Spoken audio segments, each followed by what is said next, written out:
Open ইউনিভার্সিটিতে PG admission ভর্তি চলছে। লাস্ট ডেট আছে 18/9/2025 তারিখ। যারা ভর্তি হতে চান, কি কি সাবজেক্ট নিতে পারবেন, কি কি ডকুমেন্ট আপলোড করতে হবে, আর ফিজ কত, সেই নিয়ে একদম সংক্ষেপে আলোচনা করে দিচ্ছি।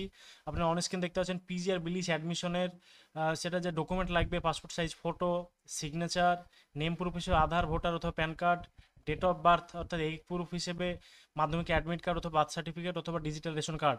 এছাড়া 10+ certificate, class 12+ certificate, final marksheet লাগবে, গ্রাজুয়েশন। এছাড়াও ইংলিশ আর এডুকেশন যারা নেবেন সেক্ষেত্রে ইংলিশের জন্য বিলিশের যে মার্কশিট সেটা লাগবে। এডুকেশনের জন্য আপনারা চাইলে বিএডের মাধ্যমে এডুকেশনে মাস্টার্স করতে পারেন।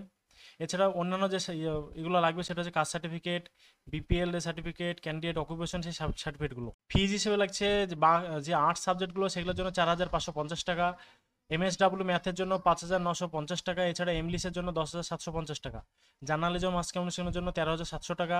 এছাড়া জিওগ্রাফি এগুলো আহ, সময় লাগবে কাউন্সিলিংয়ের পর, তারপরে প্রায় 18,000 টাকা খরচ আছে। এছাড়া বিলিশের যে অ্যাডমিশন ফি সেটা হচ্ছে 5,750 টাকা।